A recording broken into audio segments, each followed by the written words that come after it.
Paranormal Karen, she's so spooky. Paranormal Karen, funny too. Paranormal Karen, she's so spooky. Oh, and did I mention she's funny too? Yeah, cha-cha-cha. Hey, everybody. Welcome to Paranormal Karen. This week, I'm so excited about my guest. If you took my tarot class, right in the beginning, I say there are 3 things when I die and my life passes before me, I will have said 1,000,000 times. And they are, I love you, happy holidays, and you need to get the book Witch's Shield.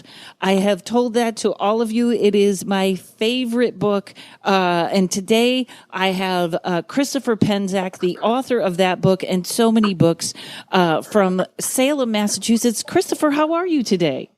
I'm doing really well. Thank you so much for having me. And just to let you know, I'm in the other Salem, New Hampshire. Oh, I didn't know that. Yeah, there's 2 Salems, not too far from each other. We're only about an hour away from each other. But Salem, New Hampshire has a whole stone circle and its own little history and everything. But we just don't have the witch trials where we're at. Oh, wow. That's funny. I was in... I've been to the other Salem, Massachusetts, quite a few times. And that's where I thought you were. It's so funny. They have that. Have you been there and seen the... Elizabeth Montgomery statue? You must have seen Yes. Yeah, absolutely. Whenever we have people come by to visit, we always have to take them down to Salem, Massachusetts and, do a little tour and everything. And that's actually where I got trained. So I'm quite familiar with Salem, Mass, and I teach there a lot myself because that's where people go when they want the witchcraft. Yeah, and it's great. And the city is so, you know what I mean? Like, it's such a great experience in the history and everything. I always have a fabulous time when I'm there. So, Christopher, tell us how you got started on your journey. Well, I actually started down in Salem, Massachusetts, believe it or not. I was a skeptic to all of this, and I had a really good friend of mine, an older mentor. She was my art teacher for many years. And she was of the old school, like it's so different today, but like she was of the old school where you didn't tell anybody you were a witch, and particularly didn't tell minors because there was the whole issue of corrupting minors and influencing people and parents and all that. And so she didn't tell me she was a witch, and she didn't even come out to tell me she was a witch till after I was 18, but she kind of hinted around to it. And by the time she eventually told me, I thought I loved her and respected her, but I also thought she was crazy at that point because like who calls themselves a witch? It was a different world. And so, I really wanted to know enough about it to be able to convince her to get out of it because I thought she was involved in something dangerous. And the more I learned, the more I really thought, oh, this is really makes sense. And, this is very empowering, and it's not a cult. It's very individualistic. And little did I know I'd be a cult leader many years later. But a good kind of cult. Right. Well, that's so funny. And well, you actually, and in your book, I love, you talk about, you had a grandmother, though, that would get rid of the evil eye, right? Yep. She was a curse breaker, and my mother's godmother was even kind of a more popular curse breaker in Lawrence, Massachusetts. The old Italian kind of ethnic communities were still pretty big at that time. And, if somebody had a run of bad luck, or if the baby, wouldn't stop crying or whatever it would be that you couldn't, have a reasonable explanation to, you'd go to the curse breaker and they'd test you for the evil eye. And it's kind of a fun ritual when you watch it because they take out the big spaghetti pot, old Italian family, and they'd boil it and they'd say a prayer. And it was very witchy, even though it was still very Catholic because the prayer was to Jesus and Mary. And they would drop in the oil, and the way that the oil moved would tell you whether the person was under the evil eye or not. And if they weren't, then you'd just kind of give them a blessing and send them on their way. But if they were, they would take a needle that would be blessed in flame and stab the oil. Like if the oil formed almost like a big blob in the center, like an eye, it indicated you had the evil eye on it. And they would stab the eye in the water and break it apart. And if that succeeded and it didn't come back to being an eye again, then they broke the curse. It was a really interesting thing. So I had folk magic and kind of tea leaves and reading playing cards as a part of my ancestry, and they did it for fun. They were still very Catholic. Some people have this idea that I was raised in a witchcraft family. Nobody in my family identified as a witch until my mother and I. But my mother actually joined into witchcraft, as I got into it. She was afraid I was joining a cult. So as I got into it, thinking I had a friend that was in a cult, I got deeper in, and my mother's like, oh, he got convinced that he's in the cult now too. And she went to check it out and make sure I was safe. And by the end of it, she decided to become a witch herself. That's I love that story. I remember I read a book on witchcraft when I was in high school, and I showed it to my mom, and she all she said was, "This is very ritualistic, almost like the Catholic Church that I left." And I was like, "Well, I guess that's a fair, sometimes a fair assessment." But I love that it just appealed to your mom. The curse breakers. So were they trained, or was it just? I think we still need that. Yeah, it's a folk tradition, and here's the interesting thing: it has to be passed on Christmas Eve. Oh. So just because you know how to do it, it's not empowered unless someone who knows how to do it and had it passed to them, unless they choose to pass it to you and teach you how to do it on Christmas Eve. Wow. You're not said to have the power, which is an interesting little, Catholic magic and connected to the winter solstice and all that good stuff, Well, it's funny. I have a good friend. In fact, he's the guy that told me to get your book, Witch's Shield. And just know I come from everything. My background is mostly paranormal investigation. And I was lucky enough to start working with a demonologist so you have to figure my view is always from the side of trouble rather than the positive side. So correct me through this whole thing if I'm overly cautious. Okay. Because a lot of, especially now, a lot of people interested in stuff. And that's why I always yell at them, just get this book first in case there's trouble. When people start, say somebody is in Ohio right now, which by the way, I still get so many calls from people who feel like they can't say it. And they're always like, oh, I love listening to your podcast because I feel like I'm not crazy. Where would be a great place for them to start, especially if they're on their own? Well, at least with my material, I've got a whole series of books that takes you from very basic beginner to more advanced. And if you just want to have a good, consistent program of study, it's called the Temple of Witchcraft series, and the first book is called the Inner Temple of Witchcraft.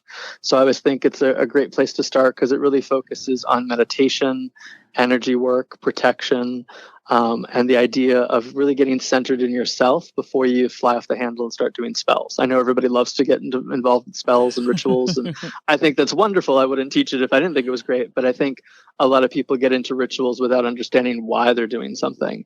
And kind of coming from that Catholic background, it was interesting with my mom. One of the things that almost prevented me from going forward, like in the first degree that we learned with a very famous witch in Salem named Lori Cabot, and the first degree is very similar to the way I teach in Inner Temple. It's very meditative and psychic and energy and protective.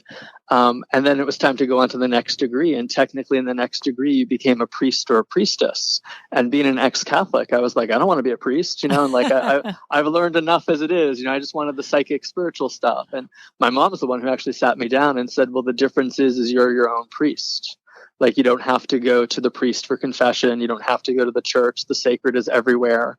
And that was the very empowering part, but it's even more empowering to know why you do things. Like being raised Catholic, you would, go in and there's a special time you kneel, a special time you stand, and you form your line, you get, communion. But even if you knew the basics of it, you didn't really know the mysteries. You didn't really know the deeper metaphysical reasons behind those things. And in witchcraft, we really encourage everybody to know the why, not just the how. But a lot of books don't sell when you do that. They start out with the spells. Here's how you do love spell. Here's how to do, this or that. So I think the serious practitioner who might be a little cautious about it, that's a good place to start, is with the meditation and the energy work. So for my books, it's probably the Inner Temple of Witchcraft. And there's two, are there living, or I'm looking at living right now. You have two. Yeah, there's actually 6 books. So Living Temple is actually the last in the series. Those are for high priestesses and high priests who really want to live the life full time. It starts out with Inner Temple, and then the second book is called the Outer Temple of Witchcraft. The third book is the Temple of Shamanic Witchcraft. And that deals a lot with your shadow and how to kind of go into the dark and really face the things that you've repressed and really work deeply with the spirits in partnership. Kind of from my belief really is that witchcraft is the European remnants of what we might call a shamanic tradition. The old pagan traditions were really, mystery traditions that were, very similar to indigenous traditions across the world today, except they got absorbed or wiped out by the Christian church. And then the fourth degree, or the fourth book, is called the Temple of High Witchcraft, and that gets into a lot of what people think of as deep occultism. It gets into alchemy and the Tree of Life and the Kabbalah. And some of my students describe it as like the graduate studies of witchcraft. And then the Living Temple, Volume 1 and Volume 2, are really about studying as a high priest and high priestess. So part of it, the Living Temple, Volume 1, is really the inner mysteries, and it's a very fast-paced, intensive spiritual course. And then the Living Temple, Volume 2, is about how you expand it into day-to-day life and how you really dedicate your life to service, because a high priestess or high priest is really about service to the community, just like any other minister is. And, I have to throw this in. I have to gush a little bit. I was actually nervous about this interview, but your books are so well written. I am dyslexic and I don't read anything. And Witch's Shield and Spirit Allies they're my favorites. Thank you. I'm looking, in fact, I'm like, I'm going to have to listen to my own podcast and write these down in the list, and read them that way. And you got to get them on audio. However that happens, make that happen. That's hard. Authors usually don't have control over that, and because you're in the back catalog, people are not rushing to put older books on audio. But we're actually talking about doing 20-year anniversary editions of a lot of my Llewellyn books, so I'm hoping they'll go on audio after that. Oh, I cannot wait for that. So I want to jump to shadow work for just a second. Sure. So right now and my people know that this is coming out in the end of August. So we're back in, folks. We're still in this horrible Mercury retrograde that is making me nuts. but this COVID and locked in, like, I feel like we're in the time for shadow work, aren't we? Absolutely. This is, I think, a collective global shadow work right now, and I think as tough as it is, I think if you're handling shadow work and really aware of your own stuff on an individual level, the global stuff is still important and difficult, but it's of a different flavor. I think the people who've never done shadow work are suddenly confronted with this. They kind of go a bit crazy. Yeah. The idea of having to be alone, trapped in, your house and, or with your most immediate family or closest ones, or just if you're single and alone. I think if you're not used to or comfortable being with yourself, that's a really scary prospect, because you really have to examine your life. I've had so many people, just even clients, let alone students, come to me and be like, I've just realized I can't live the way I was living before. And I was like, yeah, that's good. They're like, but what am I supposed to do? I'm like, I don't know, but this is the time to figure it out. Exactly. It's a great blessing, as horrible as it is. And I don't wish illness on anybody. I think on one level, it could be a great blessing because it's forcing us to look. And I think if you don't learn something by the end of this process, you kind of wasted an opportunity. I unfortunately feel like I learned 1,000. Well, fortunately, feel like I learned 1,000 lessons. And one of the funny things was I put out my tarot class and I do stand-up comedy on the road. That's half my income. And then it got shut down. So it was almost all tarot readings, and it just went great. And I had to adjust because I went into poverty thinking. And I was noticing how there's a lot of people that actually during COVID have been making more money. And I thought, well, that's the first part of the shadow work, is to work on your poverty thinking. You know what I mean? To start that way. But I swear to God, every time I get mad at something now or someone else, it's like I can literally see the mirror and go, well, you hate that they did that because that's what you do. And it's never been so clear. It's like constant forgiving myself, we'll say. Yeah, I think that's the essence of shadow work, is that dark mirror. Yeah, and knowing that we're all capable of anything. Yep. And I think for me too, it's also been a great mirror on how we treat each other and how we treat ourselves, and are we willing to take actions for others, and would we take the same actions for ourselves? Or if some people are like, they'd really do things for themselves but not take others into consideration. And the great mystery is looking into other as yourself. There is no separation, it's just our perception. Yeah. So if you're surrounded by petty people, guess what? Yep. We're all, me and all my spiritual friends, shall I say, we're all very worried about November. Do you, is that sort of your gig, is like future stuff sometimes or stuff like that? Or you're kind of not thinking about it? Yeah, I mean, I think, in the end, as a witch, I'm more of a magician than a reader, although, I've made a living off being a tarot card reader since I was in college. But I look less at prediction stuff at this moment, unless I have a client in front of me asking a question. And I focus a lot more on, well, what can I do in this situation? Because everything's always in flux.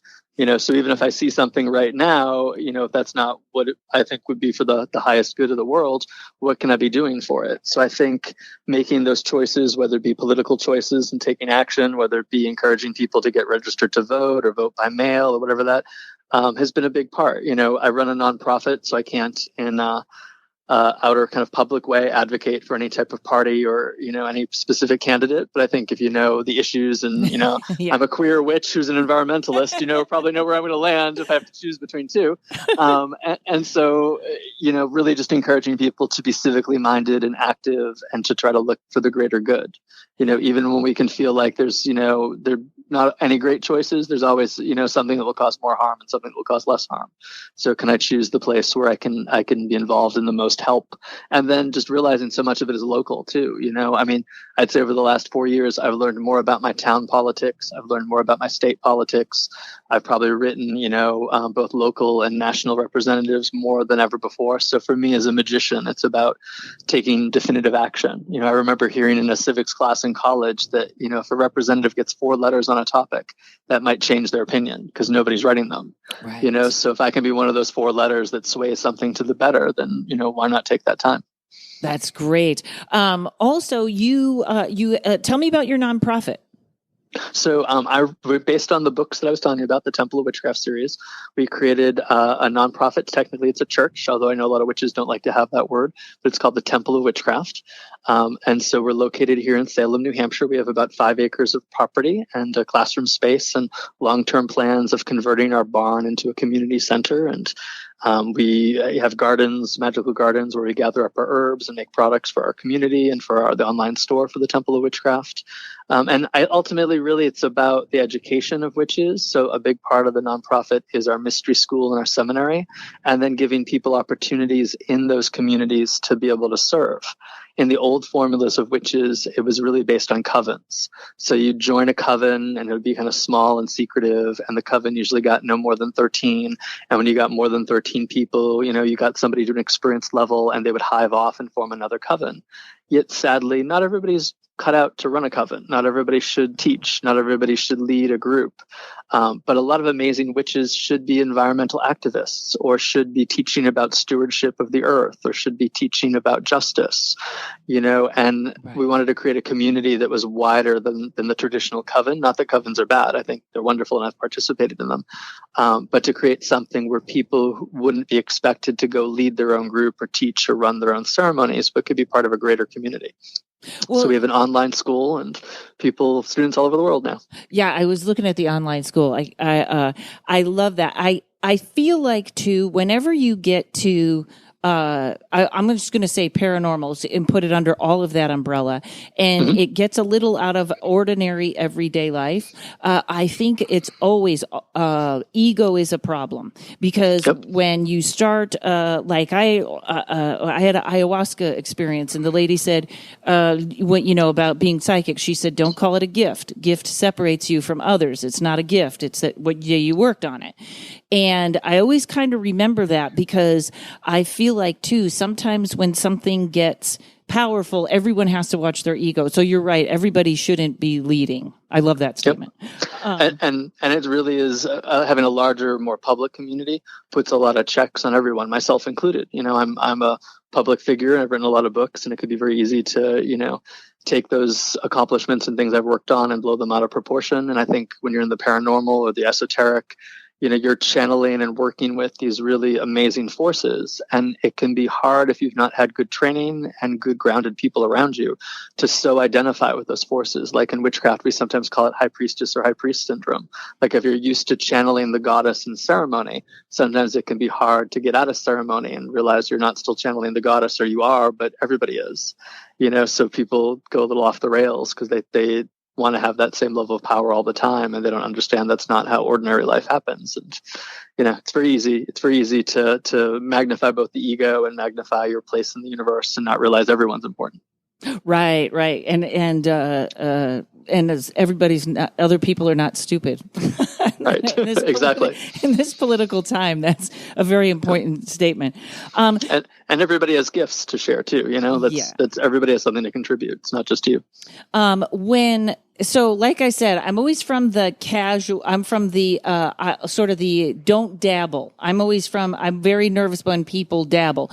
So it's probably, and you can correct me on this, if someone lights a candle and does a love spell or something like that, that's probably not that dangerous. Or is it something where like they really need to know, because you don't want to be like, I want Bill over there, and I'm casting this spell at Bill over there. Like, any advice for people that are, like I said, unfortunately dabbling? Yeah, I think making mistakes can be an excellent way to learn. It's just hopeful that your mistakes are not disastrous.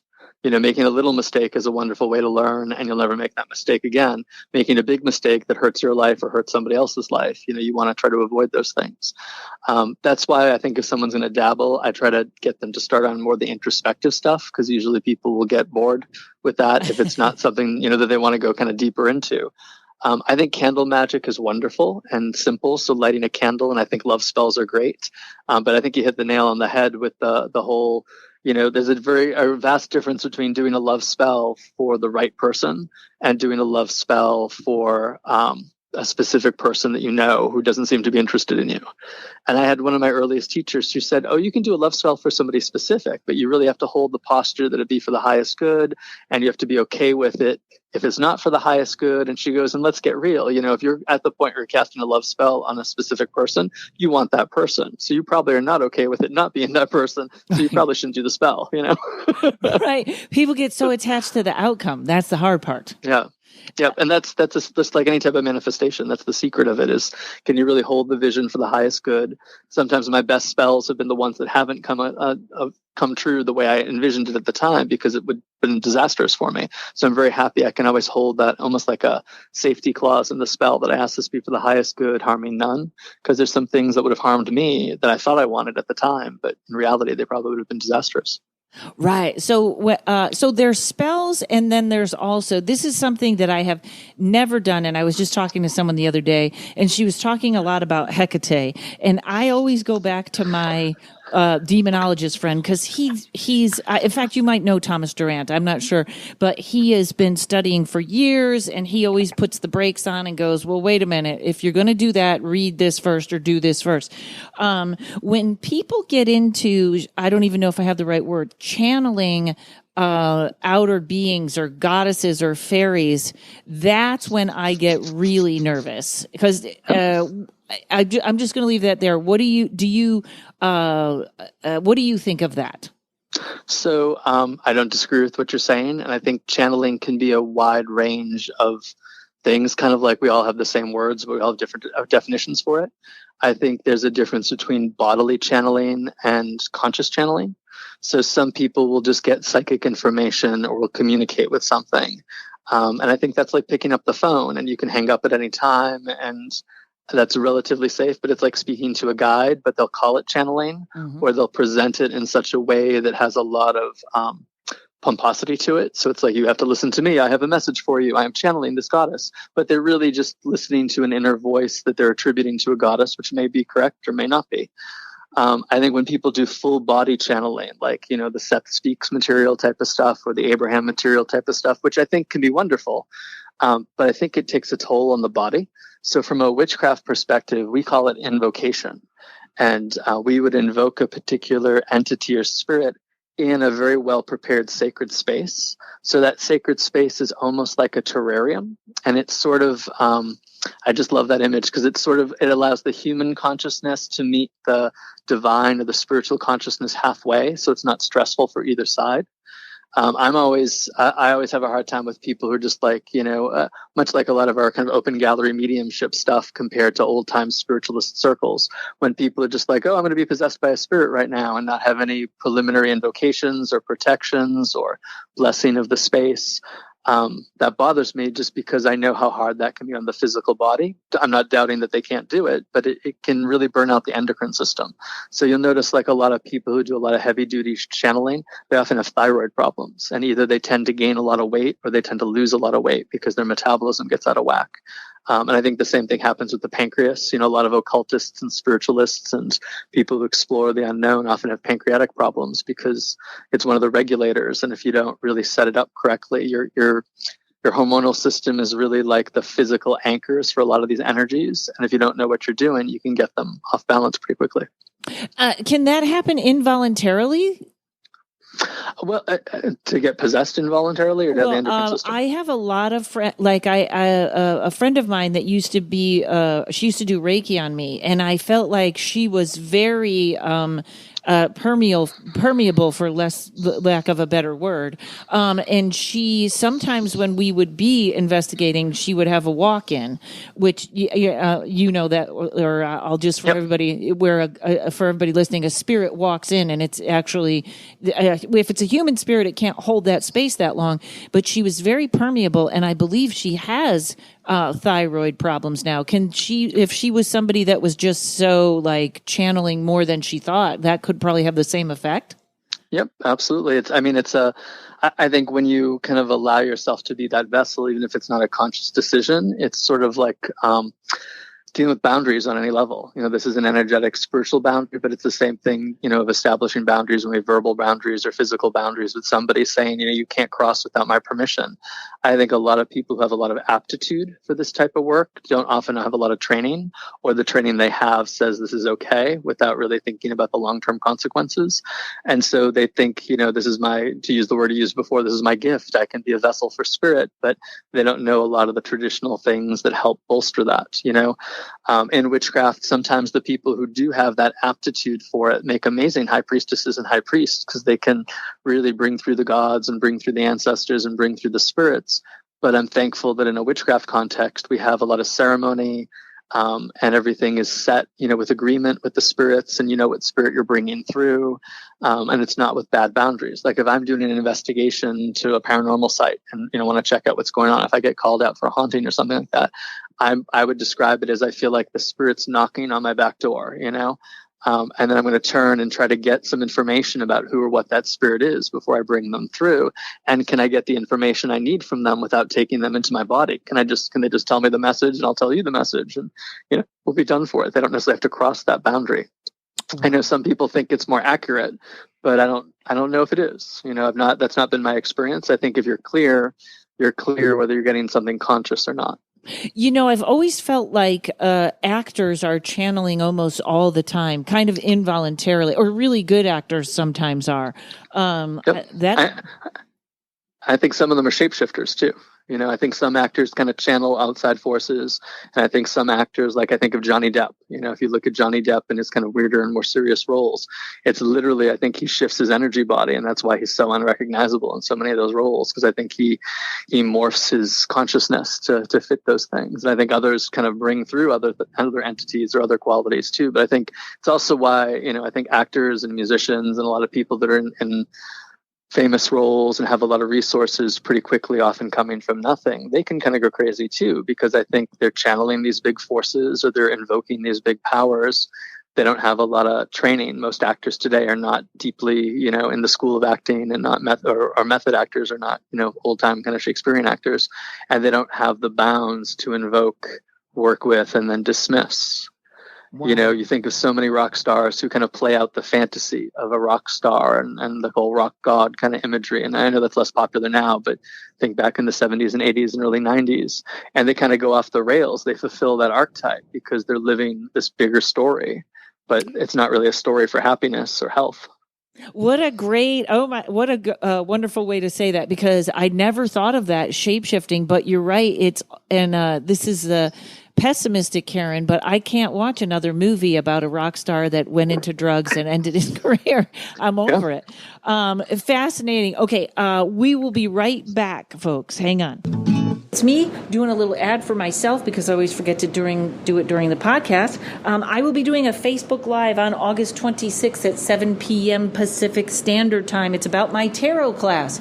If you've already taken it, you might want to tune in. I have a couple of new things to put out there. Also, if you haven't taken it and you're on the fence, come on in, see what it's all about. We'll also have a little special takeaway if you tag somebody and bring them in on the viewing, and I will be taking your questions. So that's August 26th at 7 p.m. Pacific Standard Time. Also, Halloween falls on a weekend this year, and I am going to be in Nauvoo, Nauvoo, Illinois. This is why I need a husband, to just tell me how to say that. That's all I want him to do, and then he can go home. At the Cambry House, So CAMBREHOUSE. It's going to be a great weekend. I'm going to be there with the Southern Gypsies, which is a whole group of mediums and psychics. We're going to be doing readings on Saturday. There's a meet and greet Friday night. We're going to be investigating the Kingsley Inn, and they also have rooms available at the Kingsley. It's going to be a great Halloween weekend. Check it out at cambryhouse.com. All right, let's get back to the podcast. Okay, so we covered channeling, and obviously, just a weird topic to hit, possession. I'm not. I was going to say I'm not a fan. That's ridiculous. I don't know if I've ever really seen that possession as opposed to channeling. Yeah, I would say the things that people who've come to me thinking they were possessed or thinking a loved one was possessed, I would describe in the shamanic context as an intrusion. I don't think I've ever seen a full-on, exorcist type of possession, going on. I think that's very much, even under the best of circumstances, it's very movie. Do I think it's possible? Yep, theoretically, but I've not encountered that. But a lot of my work isn't working with sites and investigation type of stuff. But I do think people have what we refer to as astral parasites or psychic parasites. Mm-hmm. Most of them are not necessarily conscious, but they're almost like leeches. They attach onward. Some of them are more intelligent, and some of them come across as more malevolent, and some of them they can kind of interfere with our connections to our higher self. And they manifest through addictions a lot of times, or they can manifest in particular what appear to be mental disorders or psychological illnesses.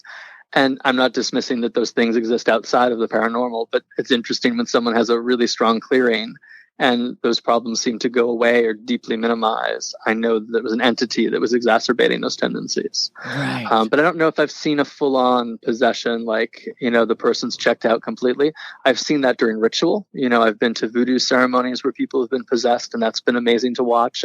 But it's also a very holy process. A lot of people get worried about voodoo, but I think voodoo is another sacred religion when done right. That's just misunderstood the way witchcraft is. Yeah. I've been with priestesses who've invoked Hecate and have been full on, and it's Hecate speaking to me. I've had conversations. We have one ritual we do in the temple called the Feast of Hecate, and it happens every August 13th. And in that ritual, I'm just an aide. I'm not running it. And I'm an aide to one priestess in particular and to our community.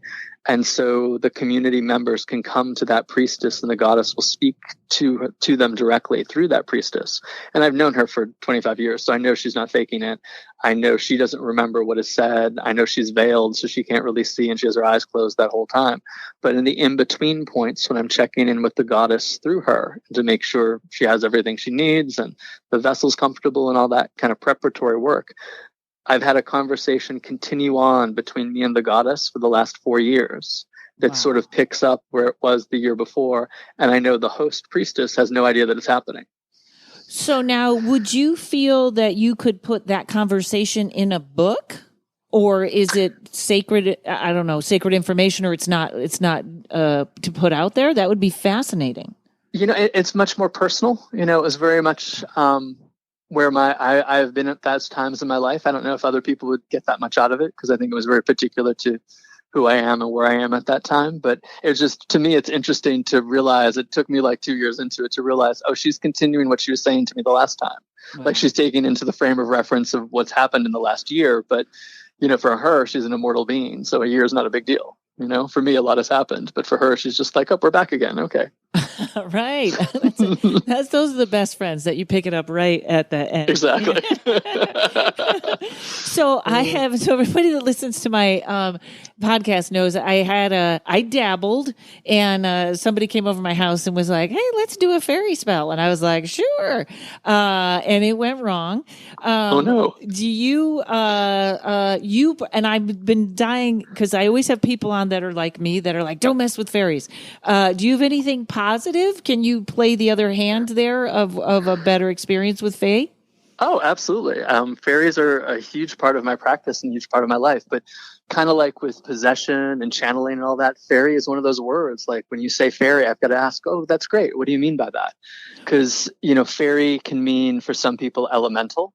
Mm-hmm. For fairy, some people it means nature and land spirit. From a witch's perspective, the fairies are the elder race.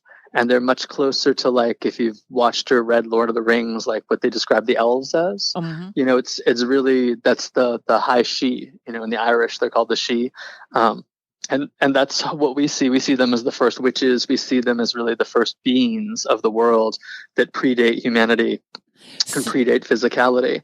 And if you approach them with great respect and great love, like you'd approach a great elder or matriarch, you know, they can be quite helpful and want to be with you. But a lot of people look at them in a very frivolous sort of way, a very Disney sort of way today.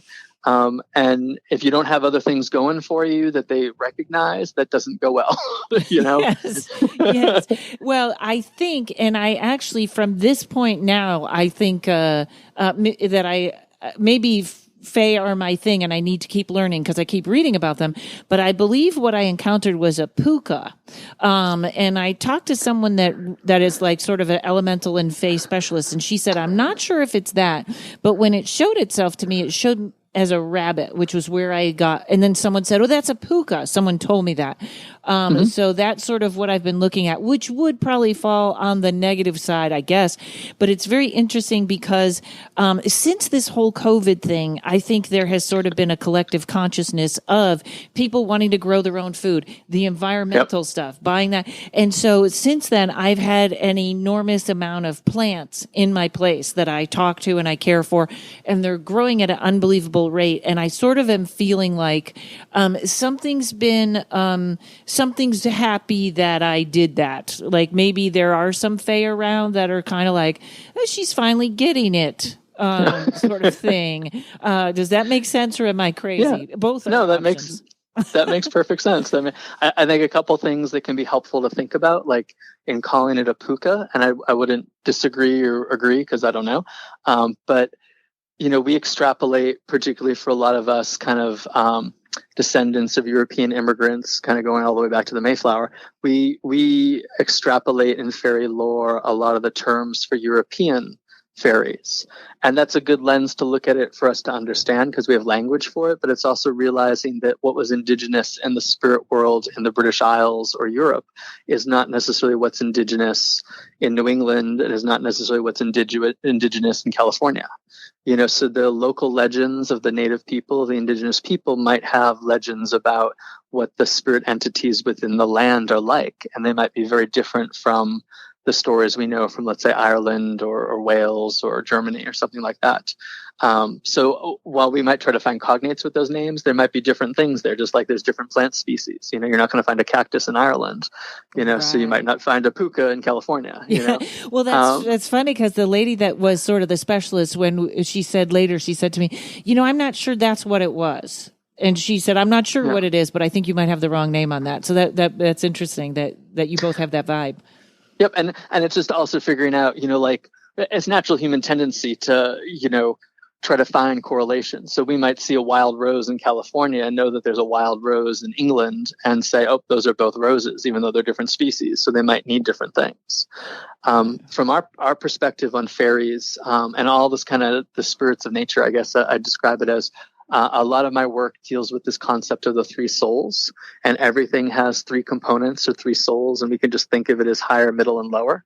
So in nature, there's what people call the plant devas and herbalism and flower essences. So like the oversoul of roses would be the deva of roses, or the oversoul of sage, or the oversoul of, you know, name whatever plant you'd like, oak trees.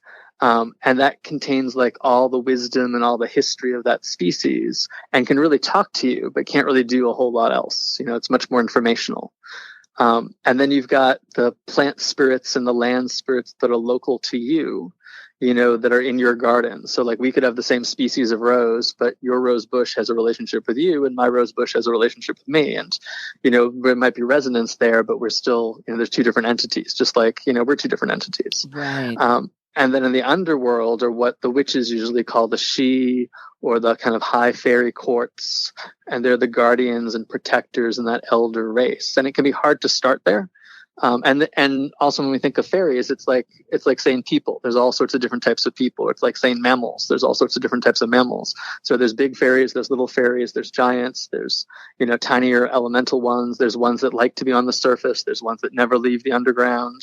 And then kind of figuring out, well, what's my relationship there? And the fairies have a very old world sense of manners and chivalry, for lack of a better word. So like you have to approach them in specific and respectful ways. You often have to bring a gift. You have to, speak to them. There's often a sense that you're not supposed to even call them fairies because that offends them. It'd be like calling you a human. Hey, human, can you help me? Oh. You'd want to call people by their names. But the fairies I know have said, we're just so happy that humans want to work with us with respect. You can call us whatever you want to get that name across to people. But they have a lot of rules. So sometimes when you break the rules, they get pissed off. Yeah, I was going to say I need to meet those fairies or whatever they want me to call them. Yes, because I broke a rule, I think, that I didn't know I made, and then it got kind of ugly. Yep. The best way to rectify that is at twilight or on the full moon, but an in-between point. So like the full moons and the dark moons are in-between points, and sunrise and sunset are in-between points. Go out and offer milk or cream. That's probably the easiest and most respectful thing. And just say, for whatever I've transgressed against, I apologize. I didn't know. Please accept this offering. And if you do that a couple times, you may find things shift. Like when people are like, oh, the fairies are messing up my house or they're stealing my keys or whatever it is. I don't know if that's really fairies in the way that I think of fairies, but usually making that type of offering can be very helpful. Oh, and does it have to be outside? Could I do it in my apartment? Because I know it's still here. Yep, you can do it in your apartment, and you can. So sometimes each building, each home has what we consider to be like a house elf. As silly as that may sound, with the Harry Potter house elves out there, but tradition says that each home, each dwelling has its own spirit to it. So sometimes we can transgress against that spirit, or that spirit might not be happy. So we can make offerings in the home. So if you're going to make offerings to the home to another spirit you think might be trapped there, it's good to also make an offering to your house spirit, so the house spirit doesn't get jealous. And especially in a Los Angeles very old apartment building, there's probably a lot of because I would say almost every apartment building I've lived in Los Angeles has been pretty haunted because it's old. They're older usually. Right. When you make that offering, though, because when we did this spell, it got attached to me, is exactly what happened. But we left a chocolate or something, and my understanding, which it can be wrong on this, was that then it was kind of like, well, where's my chocolate? Where's my chocolate? And I was sort of like, well, we're done with this.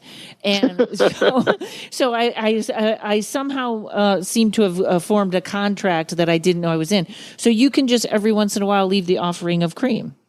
Yep, I would make it very clear. I'm offering the first one. I'd say I'm offering this in case I've transgressed against you. So it's like the apology gift, and then you can either make the offering, and I usually end every offering with, may there only be peace between us. All right, I'm going to do that. Wouldn't it be nice if we could just settle all arguments with a bowl of cream? Exactly, or something. I think at the end, it's really about being able to say we're sorry, or make amends, or really take into consideration another being's feelings, which, in the end is kind of like with humans too, But if you do have it work out, like you asked at the beginning, do I have any good positive stories about fairies?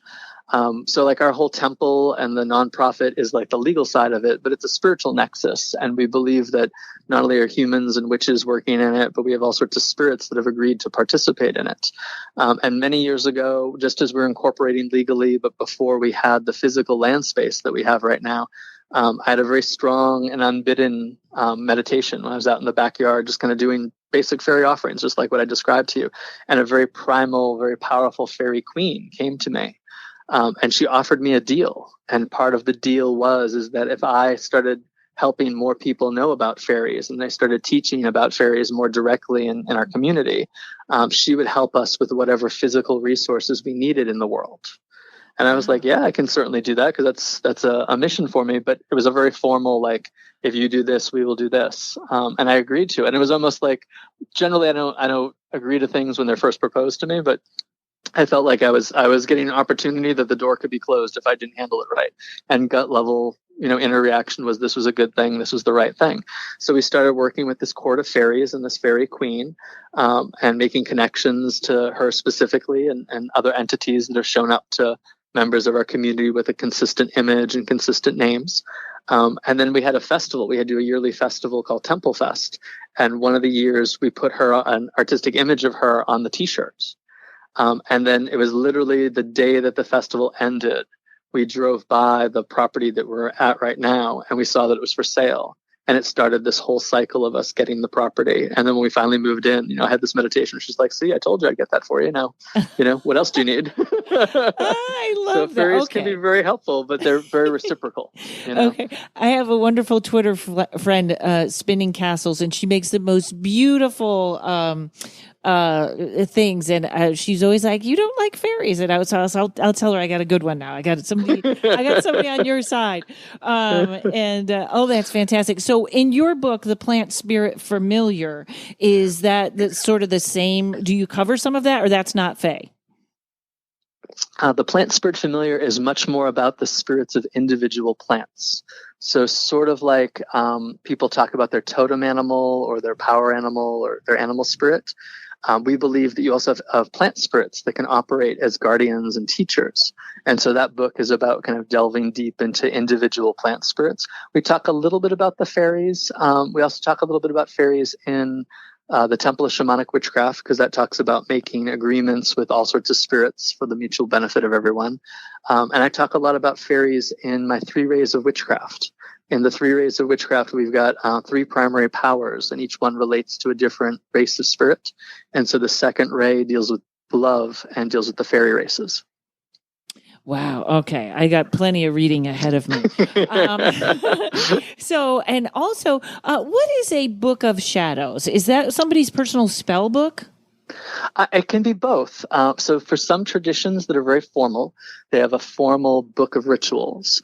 And if you were in a formal line of Wicca, what's called British traditional Wicca, and there's different names after the founders of them, you would sit down with your teacher and they would open up their book and you would copy it out by hand. And at least when you're learning, you would learn those specific rituals. And there's not a lot of deviation from them. Like you had to learn them the way that they're written. And then some of those traditions allow you to add to it, and some of the traditions just say, this is the book, this is the way it is.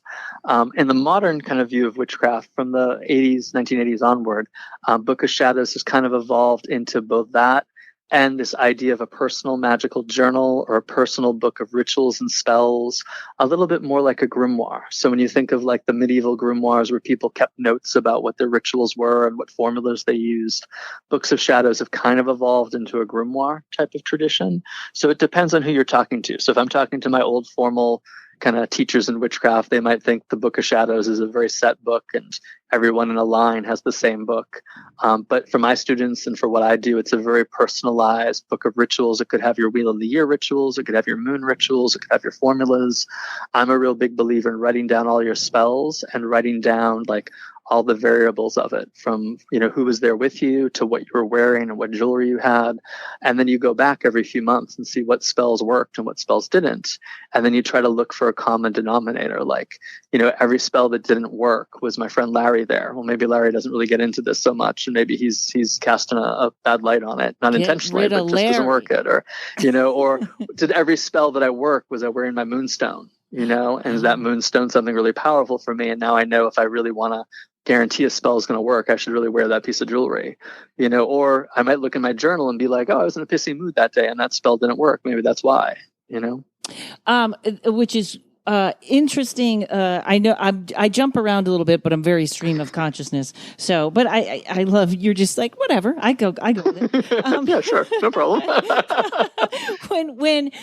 when we get a sort of a, I've suddenly become very into particular jewelry. Everybody on this podcast knows I'm insane about shungite because I'm worried about 5G. But I've recently started buying a bracelet with the Eye of Horus on it for protection. Mm-hmm. Is there a way, or do you have a special ritual when you get something that you want for that?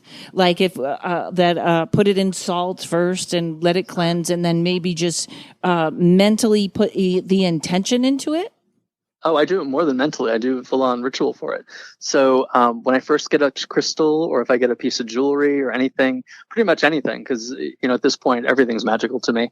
I'm not a big barrier in salt unless something really has a bad juju to it. If there's something I really feel like, the energy, I really like the piece, but I really don't like the energy to it, I'll bury it in salt. Or if someone gives me something, they're like, oh, I don't know what to do with this, but this is bad, you should take care of it, I'll bury that in salt. But usually what I like to do with just kind of average items is I'll either bless it in water. I'll sprinkle some clear water on it, or I might have a little bit of salt and water and sprinkle it with that and wipe it down. And then I'll pass it through smoke. Usually frankincense and myrrh is my favorite. Still the old Catholic, but that's what I learned in witchcraft, because frankincense was very much of the sun and the god, and myrrh is very much of the goddess and the moon, and burning them together is very balanced. And I'd pass it through that smoke to cleanse it. And then I'd hold it between my hands, and I would really formulate an intention. So even if it's a general item, like if I just like a piece of shungite and I want the shungite to protect me and bolster my aura and prevent, electromagnetic pollution from entering into my consciousness and into my body, into my space, I'll hold that whole vision and I'll maybe sum it up in a couple sentences.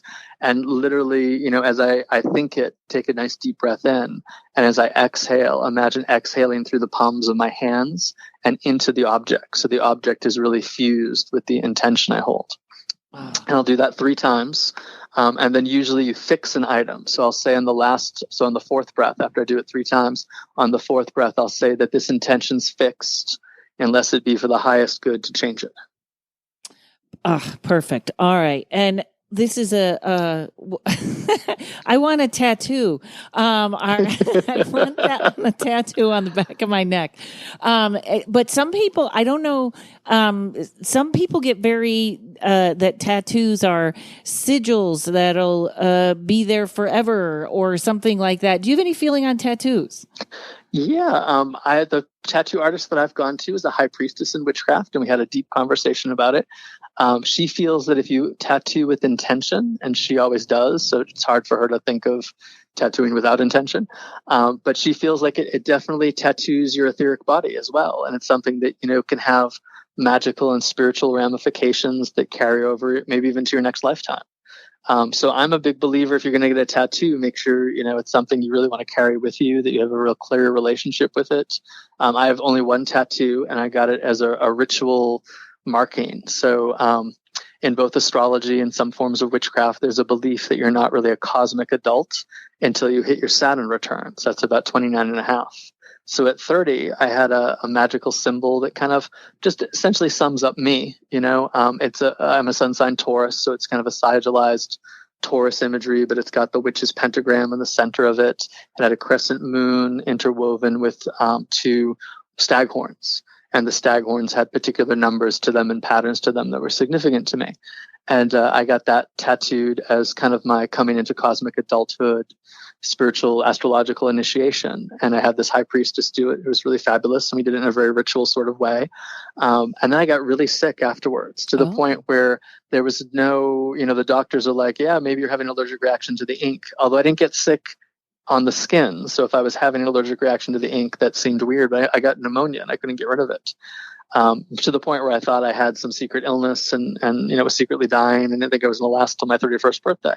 And I really think it was an initiatory experience that kind of culminated with the tattoo. Was it still part of my astrology and really deciding, this is what I'm here to do, and I'm going to stick and do it. Or, do I not want to be here in the physical realm anymore, and really deciding, nope, I really do want to be here.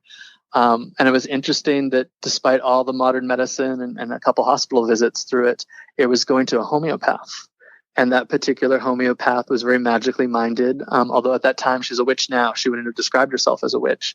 And if you've ever been to a homeopath before, they ask you all sorts of invasive questions, from childhood traumas to bathroom habits to everything, trying to get a profile for you. And then she looked at me and she goes, I'm going to have to sleep on this one. You're hard. And I was like, oh, great. And just, I was desperate at that time, but sure, whatever. And then the next day she called me up and had me come in, and the remedy she wanted to give me was made out of the plant spirit familiar that I work with. I didn't know the Latin name, and she didn't know the common name. So she gave me a remedy of something called stramonium. And stramonium is the Latin name for datura. And datura is the witch's thimbles or the witch's trumpet. And that's the plant spirit I work the most with. And it was to bolster my life force and to really have me come back. 3 days on that remedy, I was 99% better. Wow. Do you think a lot of, I know all sickness is connected energetically and mentally and physically all together, but especially lately, COVID seems to be an initiation. I know that sounds Absolutely. weird. It is, right? It's a changing Yeah. of the DNA or getting ready for the new age, isn't it? And well, when you think about it too, what does it affect? It's primarily a respiratory disease, at least at this moment. And respiratory stuff is all grief. We live in such a place of unacknowledged grief, of a culture that can't cry, a culture that is so angry because we can't express our feelings to each other, and we're having this illness that is forcing us to get in touch with our lungs or we die, and I think that there's a magical connection to it. I think also how it's transmitted from the animal world to the human world is really about a lot of the relationship humanity has right now with the animal world and how we take care of animals and our farming practices physically, but also kind of how we look at animals as simply a resource to use and not entities in and of themselves. And, I'm still a meat eater and I'm still, omnivore of things, but I think you can do such things with respect and you can have an awareness about them and you can try to make more healthy choices for yourself and the planet. And I think we don't always do that. So I think I think there's a lot of things wrapped up in COVID right now. I think on the initiatory part of it, it's that sequestering and the fight people are having not to sequester, and not to have those experiences because it's uncomfortable. So it's about grief. It's about getting in touch with your emotions, that whole chest center, the heart, the emotions. I know people who've had COVID who now have heart damage, so I think that's an interesting thing too of like, you're coughing so hard and you're having respiratory stuff so difficult, it's actually injuring your heart to get you in touch with it, and I know a lot of us feel like we had it before it was popular or whatever. But I had a night of purging once that was not ayahuasca, not anything related. And all I know is I never get sick. And I was sick as anything for one night. And I was like, I'm getting rid of something. This is either a thought process or I knew it was not anything I ate. It was just, I had gotten like the best massage I have ever had in my life. And I think the lady either must have opened up something or she did something right. But I still kind of, then when I hear some people say COVID came through their stomach flu, I was like, man, something happened. But I think there's a lot of mystery illnesses right now that are people. How did you say it? You said it in a great way. It was like your graduation, your initiation. Cosmic adulthood. Oh, welcome, cosmic adulthood. I need that. I got to get there. Oh my God. I'm so sad this is going by fast. So I have to ask you one last question. And it is, sure. I always tell everyone you can pass on this because it's the dumbest question in the world. But I ask it because I did a podcast of somebody else's and I asked them this, or they asked me this, and it sounded like I was stammering because I was so like, you did not ask me the stupidest question. So obviously I'm going to be the person that asked the stupidest question. Hey, if you're a witch, Christopher, how come you haven't won the lottery? I love that. I've got a great answer for you. Oh, good. So for a lot of people will assume, that if you're a psychic, if you're a magical person, if you can see into the future, then you can see the exact details and change your fate completely. As a witch, one of the hardest things that we try to really reinforce is this whole idea of your magical will. And your magical will is your soul's purpose. One of the few rules we have in witchcraft and in Wicca usually gets summed up in something called the Wiccan Rede. And it harm none, do as you will. And people hear that and they think, oh, you can do whatever you want as long as you're not hurting somebody. So like, why can't you win the lottery? Because that's not hurting anybody. That would just be good for you. But would it? I think we each have a soul's purpose to do. And that first teacher I told you about, who I thought was joining a cult, she said to me, when she taught me that, she's like, so how do you spell will? And I was like, W-I-L-L. That's how you spell will. And she's like, no, really think about it. How do you spell will? And she's like, no, is it a capital or a little W? And I was like, oh, I just assumed a little W. And she's like, no, when it's a capital W, that means your true will, your soul's purpose.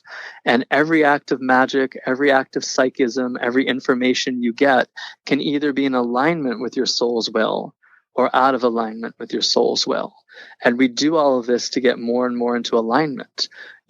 I could win let's say if I won the lottery, I could have created our community center. I could have hired people for our grounds. We could have a much quicker, faster, better ostensibly on the outside Temple of Witchcraft, yet it would not have been crafted by the community. People would not feel like that they were a part of it, that they contributed to it, that they owned it. They would not have put, like when you talk about your psychic ability as a gift and you were kind of scolded with the, it's something you've worked on. It's not a gift because it doesn't separate you. The idea of the opportunity to cooperate and work together, the idea of winning the lottery or coming into any type of fast money, I won't say it robs us of the experience of it, but in the end, it's not about money. It's about the being and the doing. It's not about just the accomplishment of it. If so many people have this idea, let's win the lottery today, and then what? Either you're going to use it for something, but even if you use it, people have this idea of I've won the lottery and now I don't have to work anymore, or now I don't have to worry about anything anymore. And so many people, when you actually look at the data about it, they win the lottery and their life goes to shit. They have all sorts of problems that they have to deal with because, it was things that they were not prepared for. And so they don't have to worry about money. There was somebody in the witchcraft world who had won the lottery, who invested in a shop, invited me come down and speak at that shop. And it caused all sorts of problems in that person's life. It caused all sorts of problems in the community. It wasn't really clear and clean and who was supposed to get that. So I know witches have won the lottery, big and small. I love the fact that I'm supremely confident in my magic, that if I needed to manifest $500 next week, because something came up that I didn't know about, I can make that money happen. Could a lottery ticket be the way it is? Maybe, but I know I'd make it manifest in some way, shape, or form because I know my magic works. But I know I don't necessarily need $1 million or $10 million or $50 million right now. Would it be nice? Yeah, sure. I don't want to have to worry about money. But at the same time, it's not my will. It's not living my life. It's not the pattern that's before me. It might be somebody else's pattern. I think those are the people who win. Right. If I win the lottery, I'm going to fly you out here to read me your books yourself. Excellent. Well, I look forward to that. We'll have the best food and every night. Christopher, thank you so much for coming on the podcast. Everybody, Christopher Penczak, it's right in the show notes. I'll put it there. You want to get these books. Probably half of you already own Witch's Shield. Get the rest of them. Thank you so much, Christopher. Thank you so much. This was a lot of fun. All right, everybody. Thanks to Mike at Uno Rising Media. Leave me 5 stars wherever you are. Thanks, and we'll see you next week.